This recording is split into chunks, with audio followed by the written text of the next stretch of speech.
If it's not written into the lease, then it hasn't been full disclosure. So you can't then go partway through to a tenant. I don't care what you read or see anywhere else. If it's not disclosed in the lease, you can't charge it. So you cannot go back to a tenant halfway through and charge a lease break fee if it hasn't been disclosed. Now, with tenant fees, you don't have an authority with them, so you can't actually charge that. It must be written into the owner's instruction form or the fee schedule, not instruction form, the fee schedule, and charged back through to the owner, and the tenant is reimbursing them. So directors, office and effective control, this is an area you are going to come unstuck. Please write the special conditions to make sure that they're enforced in all of the releases. They're the two that'll be across the board. Every lease will have those. And then individual properties, then you start running with property specific like OC, rules, car stackers, embedded network, and so on. If you haven't written your special conditions yet, it's a no. Over the weekend, I'll be putting those together because Monday, you want to be signing off leases, rental agreements. I've got 10 minutes to go and could speak for about 3 hours on all this stuff because we really have so much to do, particularly for some of the agencies that are sort of just falling a little bit behind.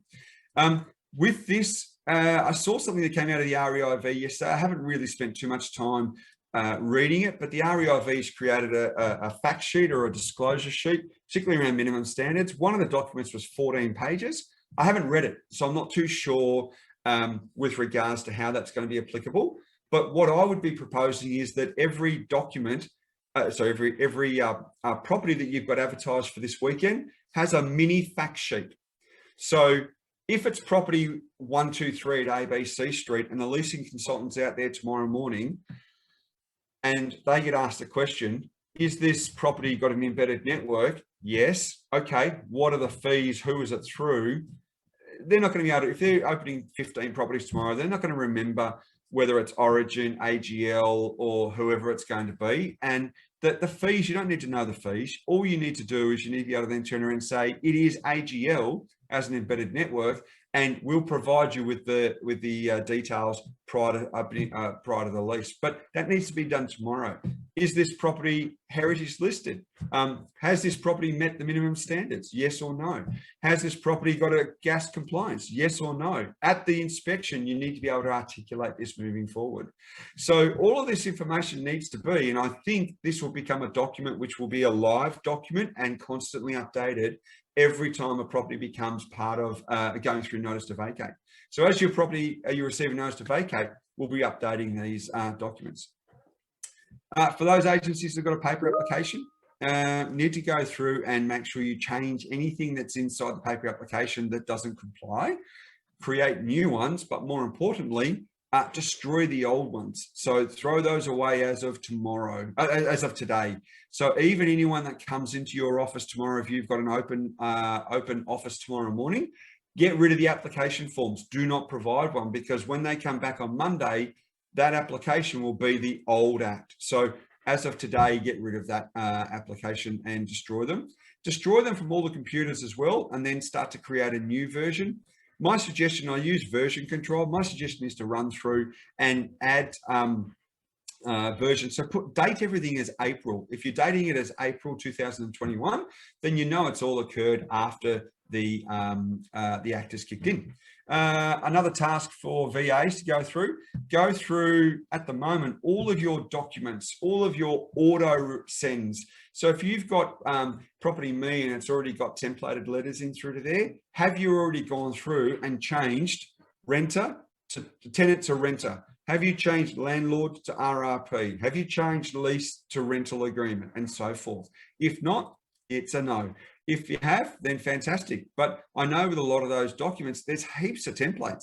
These are all the things that we needed to have done over the last couple of weeks, because as of Monday, you can probably get away with it for a little bit, but if it's no, then that becomes part of your task next week. And again, as I said, that can be a task that can be outsourced to VAs.